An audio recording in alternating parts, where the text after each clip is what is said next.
दोस्तों आदाब अर्ज, मैं असदुर रहमान और आप देख रहे हैं हमारा YouTube channel Noori media and entertainment.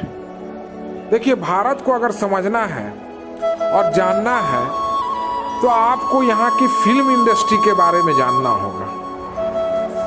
और काफ़ी पुराना तवारीख रहा है हमारे फिल्म इंडस्ट्री का, जो आज बॉलीवुड के नाम से जाना जाता है। और इस फिल्म इंडस्ट्री की एक ख़ास बात यह है कि भारत जिसके लिए जाना जाता है, गंगा जमनी तहजीब के लिए, वो उसका जीता जागता मिसाल आपको इस इंडस्ट्री में देखने को मिलेगा। 1890 से लेकर के जो इसका सफ़र शुरू हुआ था और 1930 में पहली फिल्म आई बॉम्बे टॉकीज, उसके बाद जो है 1931 में आला मारा, और इस तरह से ये सफ़र चलता।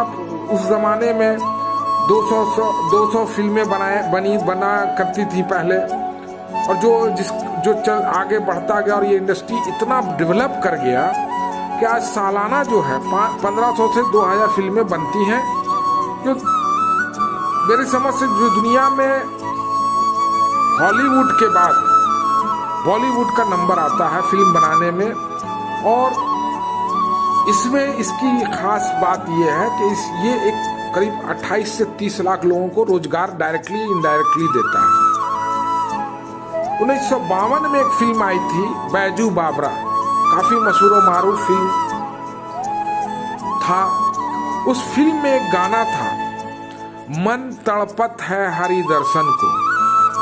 आपको जानकर ये हैरानी होगी कि इस फिल्म को, इस गाने को लिखने वाले जो थे वो शकील बदायूं थे, और इसका जो म्यूजिक कंपोज किया गया था उस वक्त उस ज़माने में वो नौशाद साहब के जरिया किया गया था, और इस गाने को जो गाया था वो मोहम्मद रफ़ी साहब ने। वो गाने का एक क्लिप मैं आपको दिखाता हूँ, आप उसकी बोल से आपको अंदाज़ा लगेगा कि क्या साजा तहजीब रहा है इस फिल्म इंडस्ट्री का।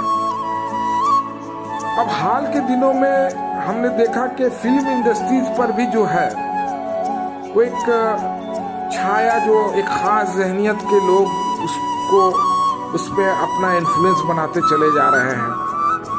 और 2014 के बाद वहाँ भी जिस तरह से मुल्क के हालात बदले हैं, इसका असर जो है वो मुंबई के फिल्म इंडस्ट्री जो हमारा बॉलीवुड है वहाँ भी आया है। और उसमें जो लोग हक और इंसाफ की जो बात कर रहे थे, देखिए कुछ तो लोग फिल्म बनाते हैं, फिल्मों के जरिए जो समाज का की हकीकत है उसको दिखलाते हैं। लेकिन ऐसा देखा गया कि जो सफ़र रहा और जो मुल्क के सियासी हालात रहे, उसका असर फिल्म इंडस्ट्रीज पर भी पड़ा। और जो फिल्म और टेलीविज़न, जो छोटे पर्दे के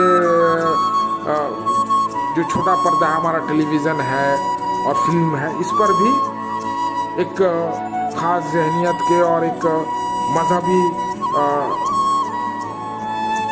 मजहब का भी कुछ असर देखा गया। लेकिन और ये बढ़ता चला गया, जो इस फिल्म इंडस्ट्री के लिए बड़ा अफसोसनाक पहलू रहा।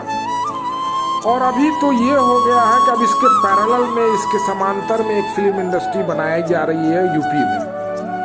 1000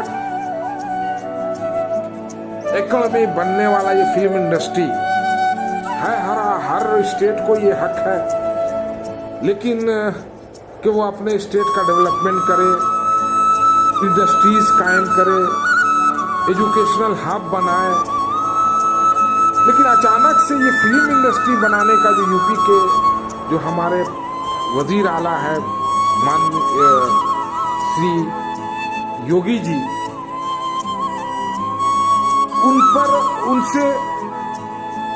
उनको ये आइडिया क्यों कर आया।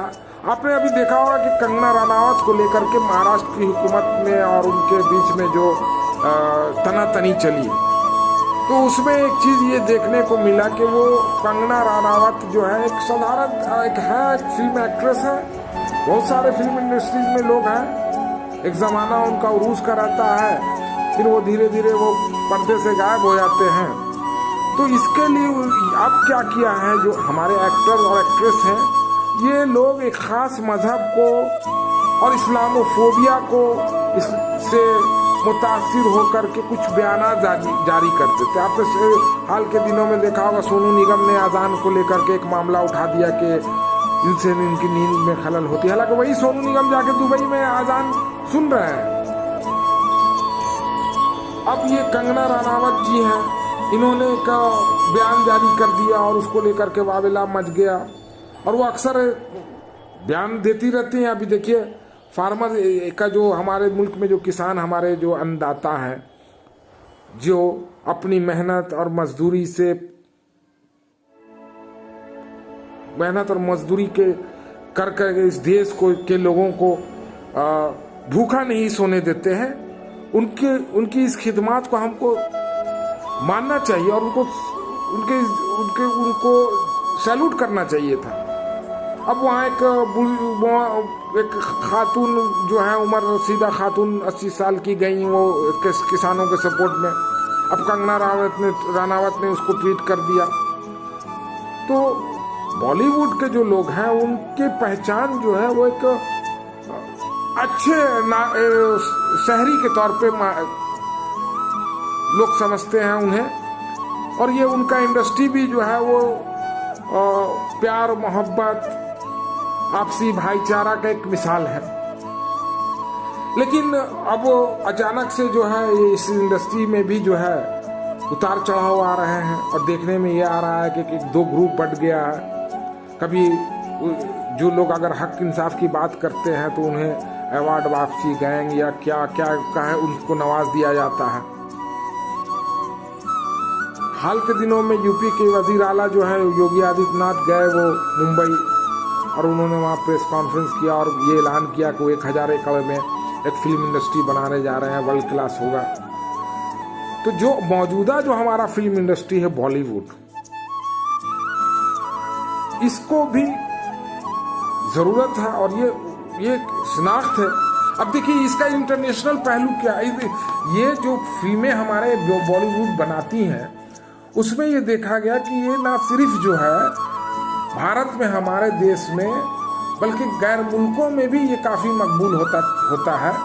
और जो हमारे जो अभी आप कहिए कि चाइना से हमारे ताल्लुकात उतने अच्छे नहीं हैं, लेकिन फिल्में जो हैं वहाँ पर 2000 करोड़ रुपए, दंगल जैसे आमिर खान की जो फिल्म बनी थी वो 2000 करोड़ रुपए का उसने बिजनेस किया। हमसाया मुल्क जो हमारा है, जो हमारा पड़ोसी मुल्क है, जो जिसे हम अपना दुश्मन समझते हैं, वहाँ भी बॉलीवुड की फिल्में बहुत देखी जाती हैं। अफगानिस्तान में, नाइजीरिया में, पोलैंड, यूरोपियन कंट्री में भी। तो जब फिल्म इंडस्ट्री बॉलीवुड में इस तरह की जब बातें आने लगेंगी, तो इससे जो हमारा जो शाख है, जो हिंदुस्तान का जो शाख है, उस पर एक बट्टा लगेगा। और पहल हर कोई कर सकता है, लेकिन उसको, उसकी शाख को या उसमें उसके पैरेलल में कोई इंडस्ट्री कायम कर दिया जाए और उससे वहाँ से सारी चीज़ें शिफ्ट कर दी जाए, ये मुनासिब नहीं लगता है। दोस्तों, आपको हमारा ये एपिसोड कैसा लगा? आप अपनी राय ज़रूर हमें दें। हो सके तो हमारे चैनल को सब्सक्राइब करना ना भूलें और ज़्यादा से ज़्यादा अपने दोस्तों और साथियों में इसे शेयर भी करें। बहुत बहुत शुक्रिया।